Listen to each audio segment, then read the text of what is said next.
Welcome to Liberation Generation, a platform where we uncover systems holding us back and explore ways to break free. I'm your host, Lucy, and today I'm going to be talking about a very powerful tool that shapes our lives and society: education. What is education really? Beyond going to schools and memorizing facts, what does it mean to us as Africans and as Nigerians? Why is it so important and why does it feel broken? To guide us through this, I'm going to be joined by Dr. Fagunwa, an educator, an activist, and a revolutionary thinker. Welcome, Dr. Fagunwa. It's a pleasure. I'm also Maberu. Yeah, Dr. Maberu. Welcome. Just Maberu. Oh, Maberu. So I can address you as that. Yeah, of course. All right. So let's start from the foundation. What is education in your view, and what does it mean to be? What does it mean to us specifically as Africans and as Nigerians?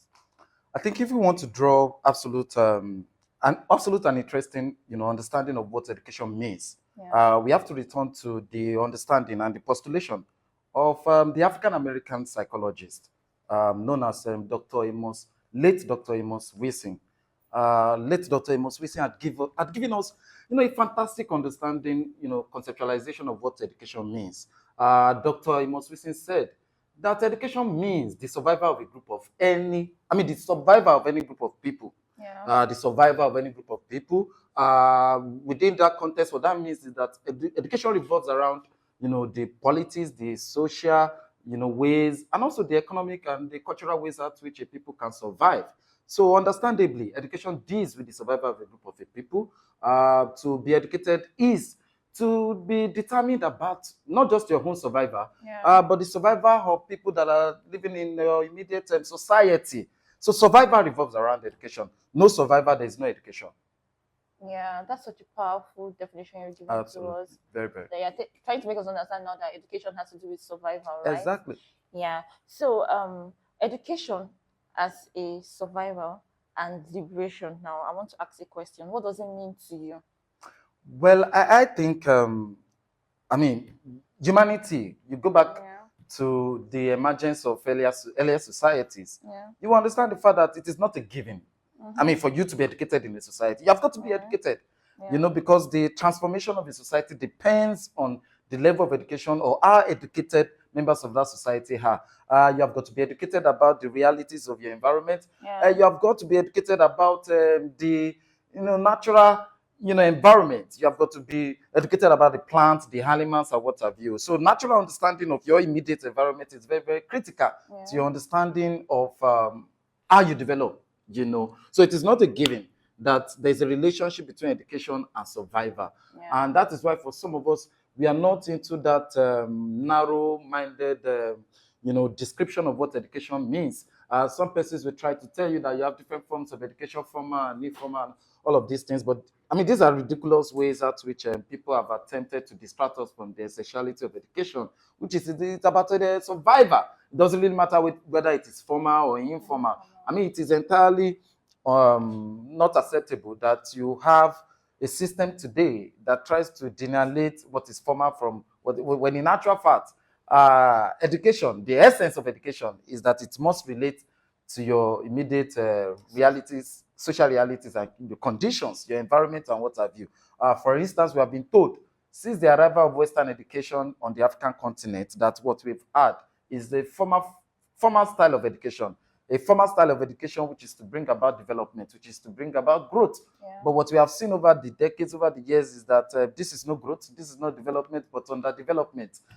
We have schools, we have universities, but they are nothing but emblem of shame in the sense that these schools, these universities are not representative of who we are. We are talking about a university environment where persons, our students, are being taught on how they'll be delineated from their immediate realities and conditions. In other words, instead of feeding our people with accurate knowledge about their society, we are indeed annihilating them. We are brainwashing them. We are de-educating them. By taking them away from their realities, away from their social conditions. So for some of us, we're very, very clear about that.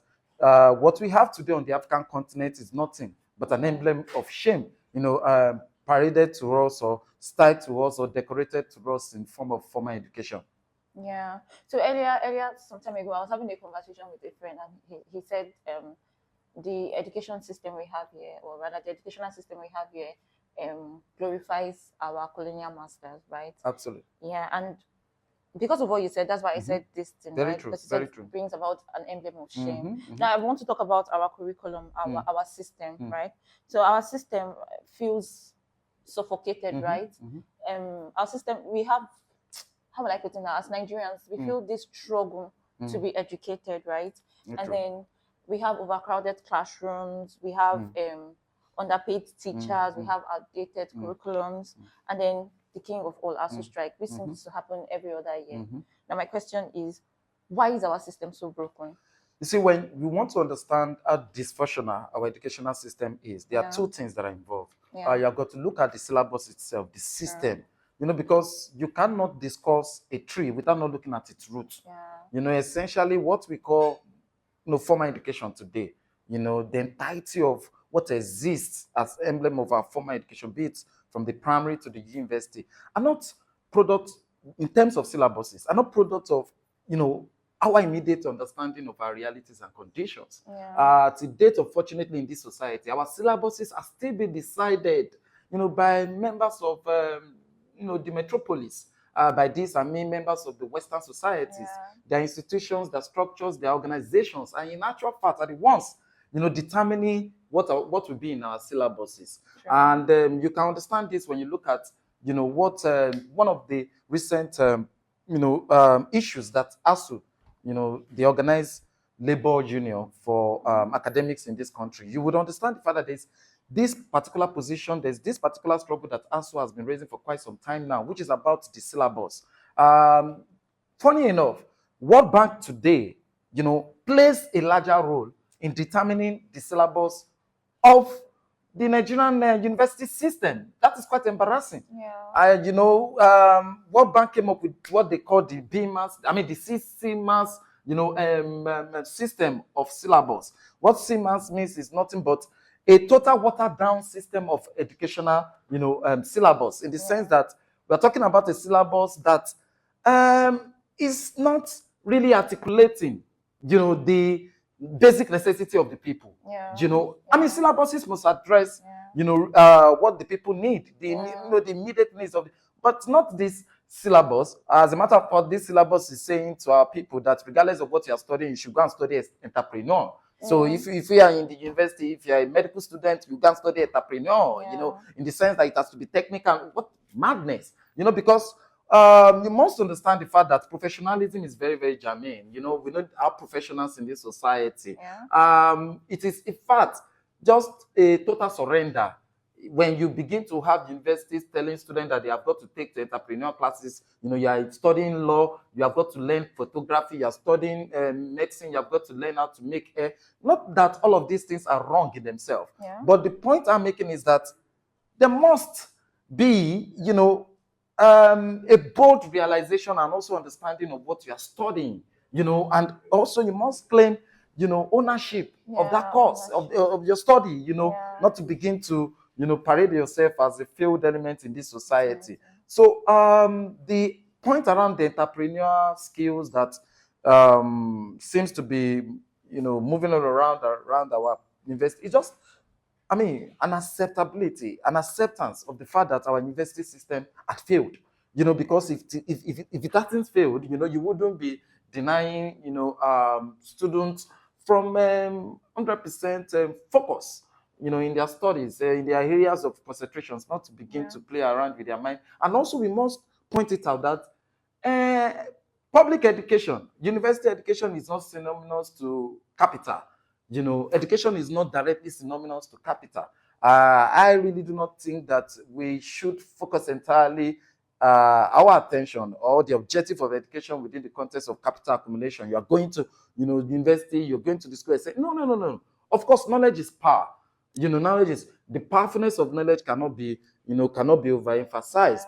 Quite understandable. But you see, the point around knowledge is not just to bring about the progression of yourself, but the progression of, as I've said earlier on, the entirety of the natural objects you have around you, so that you understand that education is not because you want to buy cars, you want to, you want to have more money in your pocket. No, no, it's about the progression of the immediate society, and which is why we must always, draw inspiration from what we had in pre-feudal African societies. This is not to say that the entirety of what we had, during that time was perfect, but you would understand the fact that it wasn't it wasn't an colonial tax before a teenager would understand, the entirety of the plant. We understand the usefulness of, the plants in the forest. We understand, the essence of the animals. That is education. That's straight up education. We're talking about applied form of education, which is what is clearly missing in this society. True. And for us to get applied education, entrepreneur's case is not the way to go about it. That's nothing but an elusive direction that they are taking us into. But they do not know better. All of these elements do not even understand these societies to begin with. That's why you will have a Buhari, for instance, that will tell you that the role of women in this society belong to the kitchen and the other room. So that these are useless backward people that are ruling us, that wouldn't even understand the kind of education that we need in this society. Yeah, thank you very much. Still on this our curriculum, right? You've spoken about the fact that it doesn't address real life situations, right? I'd like to know why we are still stuck in this backward system. Oh yes, it is because of the fact that as we would always say, our apron string is still tied to the West, and let us don't forget that who pays the piper would also dictate the tune. The audacity and also the effrontery for World Bank today to be determining what will be in our syllabus. It's just a reference to the fact that our economy is way down below. Because if you have a West trading up economic individual, it will be almost impossible for you to be able to direct such fellow on what he or she learns. Yes. But World Bank today determines what policy this government takes to. Don't forget the fact that every now and then all of this, government across the African continent takes loan from World Bank. The one we have in ASUU Rock here is a classical example of that. Actually, for some of us, we think World Bank, IMF, these are the guys that are actually ruling us. Because the members of the ruling class, the government across the African continent takes direction from these people. Also they give them loans, and these loans comes with conditions. So the audacity for World Bank to come up with these policies that you must implement CMAS. Can you imagine the madness? No major representative of World Bank lives in Nigeria, lives in Lagos, lives in any part of Nigeria. But they have the audacity to tell us what we would teach our kids. But it is intentional because there's a political economic side to it. The point is that you disempower the people continuously so that they continue to look as themselves as subservient objects. As some of our persons said recently, the West will never be interested in any form of development on the African continent. Clearly because, for instance, you have car factories across the Western societies. Where are they going to sell their cars? If we begin to have several car factories across the African continent. So there's the development of the West speaks about the underdevelopment of the not just the African continent, the third world, the global South, basically. So that is why it is intentional for World Bank to say that across the university system we should jettison BMAS and take to CMAS. Their neoliberal backward educational policy that is meant to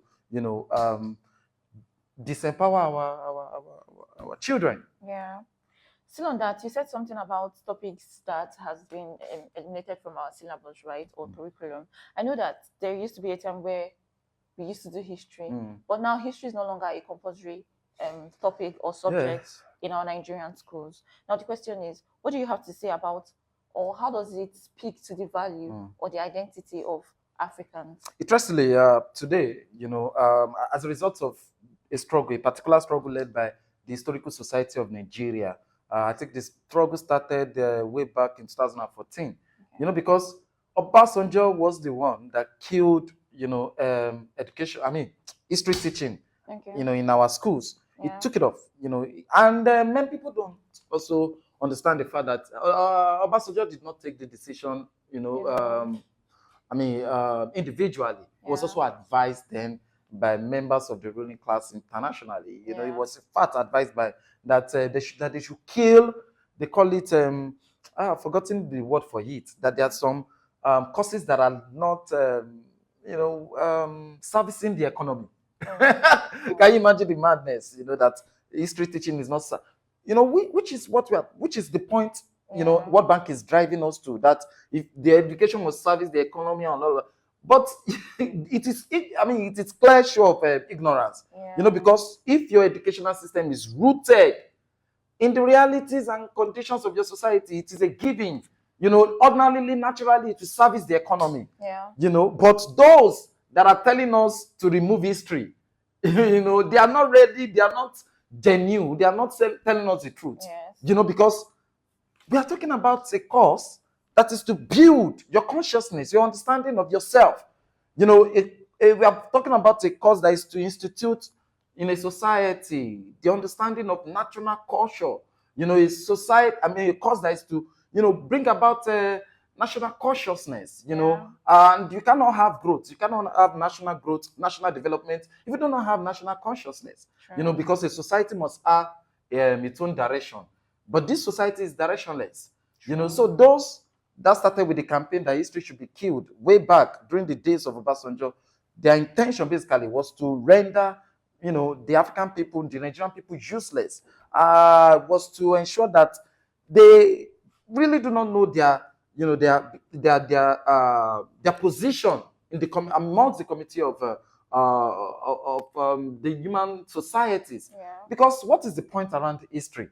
I think it is the late Dr. John Eric Clark that, you know, gave us something very, very interesting about history.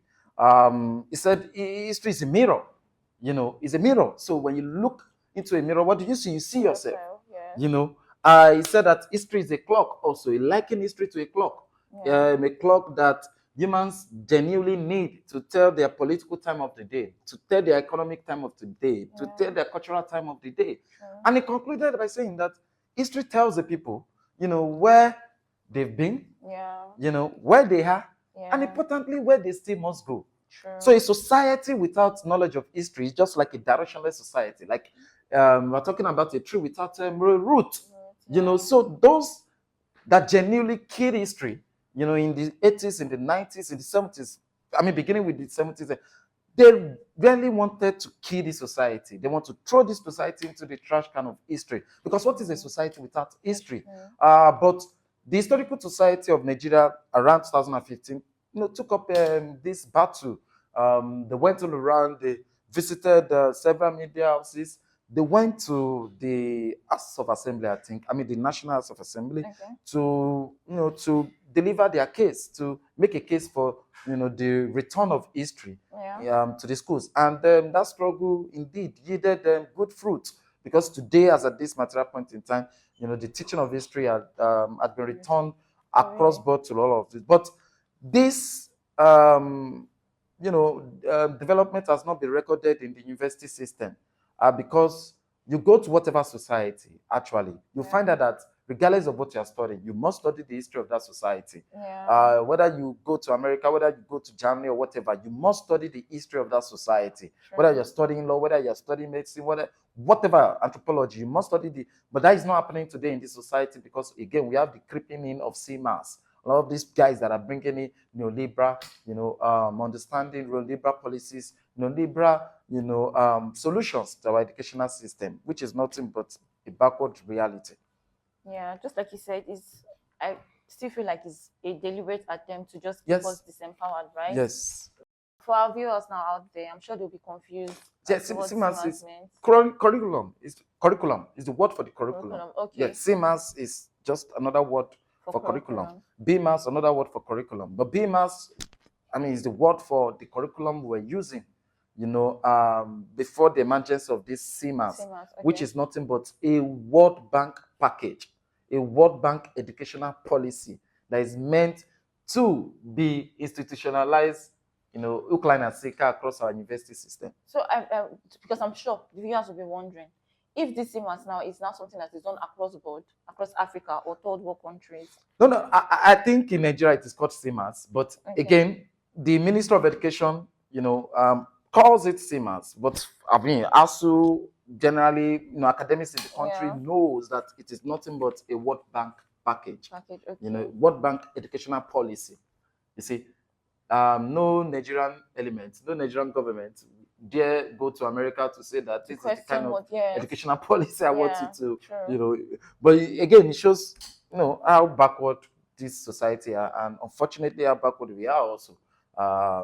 Because when you're living in a society where you cannot, in fact, articulate or come up with your own educational, it just shows how in prison you are. Driving on what you just said, right? If we look at our Nigerian educational budget, we can see that it is low compared to what is actually needed. What does this tell you about our leaders? I mean, fantastic question. This also shows the hypocrisy of World Bank. Yes. Because this element, this backward, nefarious institution pretend as if they're interested in our educational system, which they are not, because if indeed this institution, this terrible, notorious institution is interested in our educational system, they will be telling the Nigerian government to put more money to fund the educational system, to fund public education. But they are not doing so. Instead of that, they are targeting the curriculum, because they know that is where the power lies in. It is the curriculum, because it is what you teach that the people become. It is what we teach that becomes the basis for the transformation of societies. I mean, the annual allocation, budget allocation for education in this country has been consistently embarrassing low, consistently. Be it in the days of, the dark days of, second coming of Obasanjo or Goodluck, or, since the beginning of the so-called Fourth Republic, all of the government, all of the presidents have genuinely not been interested in transforming the educational sector. As a matter of fact, about 2 decades back, UNESCO came up with a benchmark that every government, every senior government, every government that is interested in transformation should budget at least 25%, annually for the educational sector, because they understand that with education you have progression. But lo and behold, till this material point in time, the percentage we are struggling with, this percentage, the recent percentage the Tinubu, government come up with is about 7.9%. 7.9%. You cannot compare 7.9% to 25%. And this is a terrible government that came up with the notion that they were going to, invest in the educational sector. As a matter of fact, this guy promised 26% budget allocation, annual budget allocation for the educational sector. But you see what they are doing today, 7.9. 7.9. And that is why today they are talking about loan. Student loan. Yeah, student loan. Many people don't know. This is a very backward, what do we call it? Solution that this government. But again, this backward solution that they are coming up with is also being forced down into their throat. I wouldn't say forced down into their throat, because these persons are not even wise enough to know what is to be forced or what is not to be forced. They just stick to anything, so it wasn't really forced. In fact, they joyfully embraced it. Exactly the point. They really do not. The point is that in the stead of coming up with logical understanding, logical debate on what should be the essence of education across the African continent, they just parrot whatever all of these elements make, and all of whatever all of these elements comes up with, and implement it to plan and secure without not questioning them. So 7.9% for budget allocation in a country over 200 million citizens, and the Nigerian government or the Nigerian people expect transformation. The transformation is not going to come. More so because we even have a greater chunk of our children out of school. You cannot begin to talk about the fact that over 50 million girls are out of school in this country, and girl education is not being prioritized, in the northern part of this country. No one is prioritized, whereas what you just need to transform the society is to prioritize the education of the girl child, because with the education of the girl child, we are talking about, a society that is, towing the path of development, because once you have the education of several female people in a society, Thomas Sankara had said it, educate the women, you have transformation, because the women holds the key to the growth and development of any society. Sure. So what we are experiencing today in this society is quite embarrassing and quite unfortunate. We speak about the fact that we cannot continue again. So they are reverting, they are taking us back. Student loan. The United States of America is jettisoning this policy today. As a matter of fact, the Biden guy recently canceled several loans. Why? Because several students, ex-students, graduates, are committing suicide. Because this is the reality. The percentage of unemployment in America is skyrocketing. So you graduate and there's no job for you. And the condition is far more terrible in this country. True. What is the percentage of employed people in this country? Rate of unemployment in this country is nearly 60%. 60% rate of unemployment. So when people take to all of these loans, when you graduate, how are you going to pay back? Are you going to pay back by, going to POS business, which is a business many of our persons are doing today, or is Mara business that many of our graduates are doing today? Yeah. These are the channels at which people are going to pay back these student loans. So what that really means is that in the coming period, we are looking at a society where it will have, a large number of persons that will be taken towards suicide. Yeah. Because today, quite a number of persons have been taking this loans down. But we have been providing that education, that this is not a way to go. The government has the duty of providing grants, student grants. Yeah, true. Student grant is what, scholarship. What has happened to the bursary system? But you find out that the bursary system is also an avenue for these terrible people to eat. Yeah. They steal all of these monies. The corrupt Nigerian system is so embarrassing that you cannot even get any shadow of genuity in it. So this is the reality that confronts us. The student loan something is not a way out.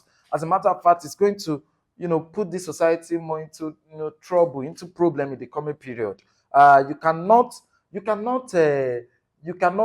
put the cat before the horse. Yeah. It is total madness.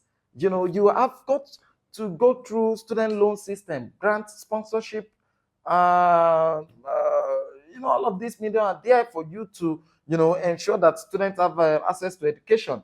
But you see, the ignorant government today, they are in fact saying that they want to see to the proliferation of private universities as a way out. The terrible Tinubu government actually is about to answer from the educational system. That is where they are going. Sure. And the audacity of the NUC chairman some years ago, one Rashid guy, to have come out publicly to say that what have we seen? That their intention, NUC guy, their intention is for us to have more, private universities in this country. In fact, some of them are planning, they are, determining ways at which private university can begin to ask for loans from, from the federal government. That shows where they are pushing us to. They want to auction our universities. In actual, they want to sell our universities. They want to rename our universities. They want to turn our universities to computer village and all of it, just market squares, where people go in and buy and sell and all of this total madness that is happening. But we won't allow it, because this is about the future of our society. This is the future of ourselves, the future of the unborn. While you were speaking, you made mention of the fact, you made mention to the United States as United Snakes. I want to know if it's an error or it was intentional. No, it is intentional. Okay. That country has committed so many crimes. The greatest crime against humanity. Actually, no country had invaded more countries in the international system more than the United States of America. No country had created more problems for the humanity more than that country. Okay. So that country comes out today and put its chest out as if it has some level of moral genuity. That's a criminal country. That's a country that had killed presidents of countries, killed presidents of countries, assassinated, great individuals on the African continent, clearly because those ones were against, the national interest of that country. That country had committed crime in Asia. That country had committed crime in the Middle East. That country had committed more crime in Africa. That country had committed crime in Latin America. So that country is nothing but a perfect example of a cobra snake. Still on what you said, you made mention of the unemployment rate in Nigeria. I know that many of us in Nigeria, or many of us in Africa, are underemployed, right? And then we have this notion that education has failed, and then many of us see it as a banking system where students are treated as empty vessels and then loaded with facts and sent out to perform. So my question is there a link between this educational banking system and lack of funding?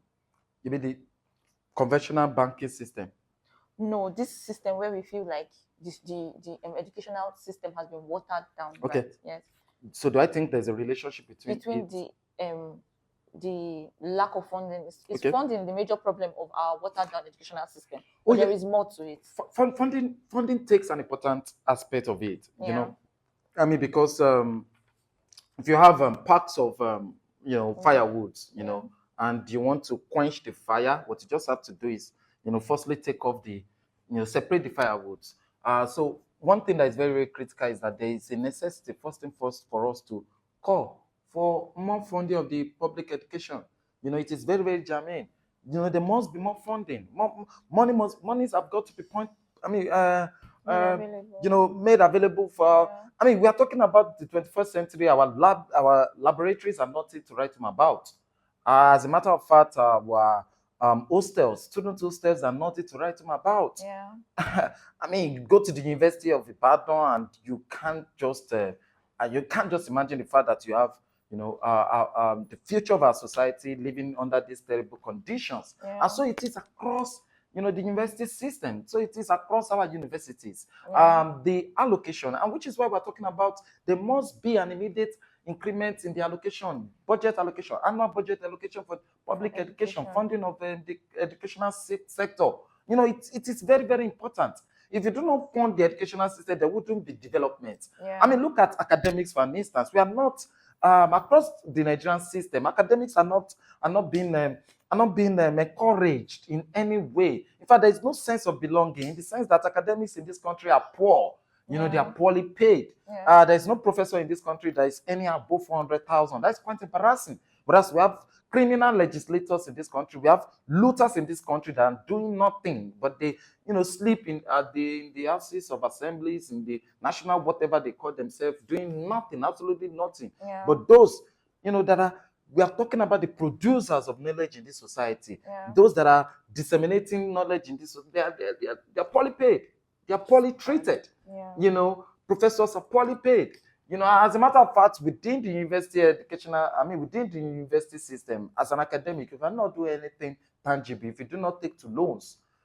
Lecturers cannot rely on their salaries. That makes no sense. You can't do anything worthy through reliance on your salary. So lecturers take loans, and that's why you have all of these compromises happening across the university system.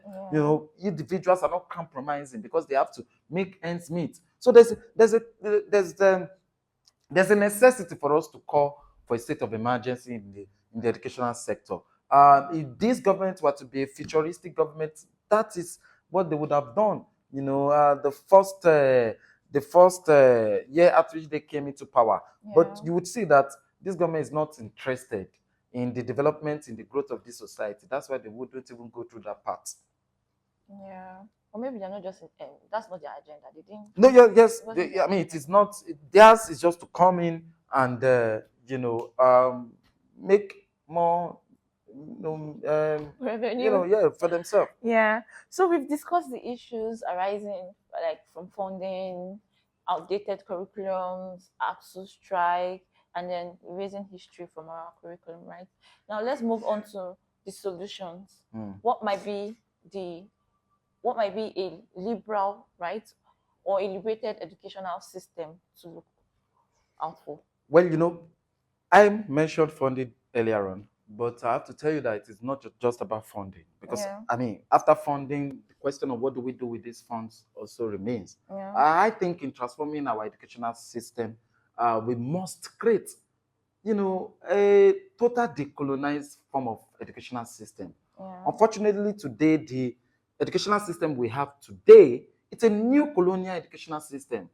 100% new colonial in content and in forms, in direction. The entirety of the purpose of the education we have today is just to continue, the process of keeping the African continent down. It's about recolonization.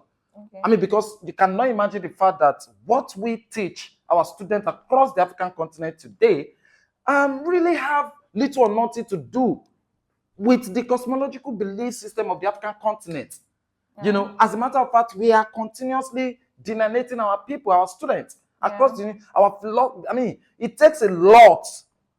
You know, of course, this is not to say that academics are not currently decolonizing, you know, the spaces. They are.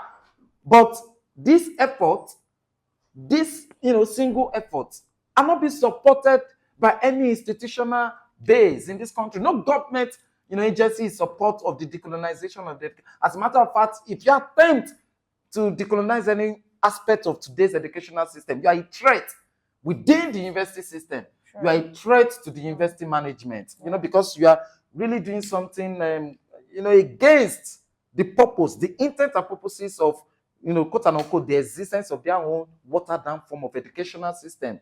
So it takes a lot for us to come up with, you know, decolonized, you know, narrative, decolonized, you know, positions within the, but it is a job we must do. The entirety of our educational, the subjects, the courses have got to be decolonized. The courses have got to relate more to our people. You know, if the courses are not, for instance, someone was telling me sometimes ago that should you want to study, there's this science course, one of these sciences related course. This fellow said that the entirety of what exists in their syllabus, in their, you know, modules, are what exists in Cambridge. That in fact, till the that it covers the references, you know, that prescription, books, literature that have been, that I'm forgetting the course, that no single African author is being referenced, you know, for all of these students to, you know, to buy into the ideas and what have you. That shows you the kind of educational system that we have. Ayondele had called those that are in support of this backward educational system, the academics that are in support, he had called them deluded hubris, elements of deluded hubris. That's what they have. Because you exist in this society, you think you're to understanding of English and all of that, that you are suddenly become educated, when in actual fact you are ignorant about the realities and the conditions of your people. So instead of educating our people today, what we have been doing consistently is we have been de-educating them, and it's quite unfortunate. That is why most of them graduate and they become naturally estranged from this society. Naturally estranged from this society. People, in spite of their education, they cannot, you know, really have anything to do with the ordinary pepper seller, you know, in the market. You know, they see the pepper seller, whatever, and they see the fellow as, you know, a lower human being. You know, they look at such fellow in a derogatory form, in a condescending manner, and all of these things. This is what Western education does. It annihilates you, you know, psychologically from people that look like you, because it is not meant for you in the first instance. If the education is meant for you, you will go into the society, you will associate with the society. As what Arudni had told us, you will ground with the people. You know, because you have to become more educated. You know, you have to, your point about education is to know the people the more, is to know your society the more. But we are not knowing anybody, we are not knowing anything in this society. You know, we are just knowing whatever exists in the Western society, unfortunately. True, very true. So for those of us now that feel powerless, right, what can we do to regain control of our education? I think we must begin that campaign. Firstly, we must call for the decolonization of the educational system. This government is not going to do so. It is our own struggle. And this struggle cannot be undertaken individually. I think collectively we must do this. Organizationally, we must do this. We must call for the decolonization of, and we must do this institutionally. You see the way at which World Bank, you know, seems to be governing the realities and conditions about it by, you know, coming up with institutional measures. You know, you abandon B mass and you take to C mass. You see all of this madness. This is what we must do. We must structurally, we must call for structural, you know, transformation changes within the educational system. But I really do not think that this backward government that has surrendered the entirety of their brains to World Bank, to IMF, would transform the educational system. I really do not think that they will listen to us when we go to ASUU Rock or when we go to the assemblies, because listen up, education is about power. Yeah. Education is about empowerment of the people. Yeah. You know, education is about your survivor. The Nigerian government currently composed, the Nigerian ruling class currently composed, do not want the survival of the Nigerian people. They don't want the Nigerian people to survive. They don't want the over 150 million poor people to survive, over 200 million people to survive. As a matter of fact, they just want us to continuously, die off systematically. That is why they de-educate us, because it is total madness. You cannot imagine the level of ignorance in this society. Ignorance reigns in this society. And that is why you have an army of youths today that are telling you that education is a scam. You cannot just, as an individual that wants progression, you cannot sit in and listen to that and feel okay. That you have an army of youth that are today saying that education is a scam. What they are really saying is that survival of this society is a scam, that this society is not going to survive in any way. And that's why you have army of ignorant people, working this society. You go to the internet, army of, ignorant youth, unfortunately, this is what the society had led us into, and then the point is that we are yet to see the catastrophic effect of this, because, you are raising a society wherein you are institutionalizing the existence of an army of ignorant people, and you want development, you want transformation. It's just like a society working, working on the ashes of a bomb, that is to explode at any point in time. So that is the crisis that currently confronts us as a people. The Nigerian society, the Nigerian ruling class do not prioritize the educational system, and that's why they take pleasure in the existence of this, ignorant army of ignorant people, youth that we have in this society. And for me, I really do not think this is a reality that we must eat in. I really do not think we must be comfortable with this backward reality. I think we must fight it. And the way we must fight it, one of the ways we must fight it, is to begin to, make that demand that public education must be accessible to all. Free education is a reality. Free education is possible in this country, because when you look at all of the monies that all of these elements are using to satisfy their own personal backward nefarious interests, you would see that, the Nigerian state is capable of, funding the entirety of ensuring that the university system across board is free. But look at what it is now. Even in the private, the public universities, you have to work your fingers to the bones to study medicine.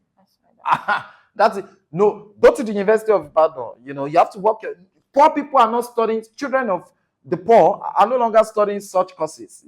Such courses are not for the so-called elite. Law and all of these things. It shows where this society is going to. We are degenerating.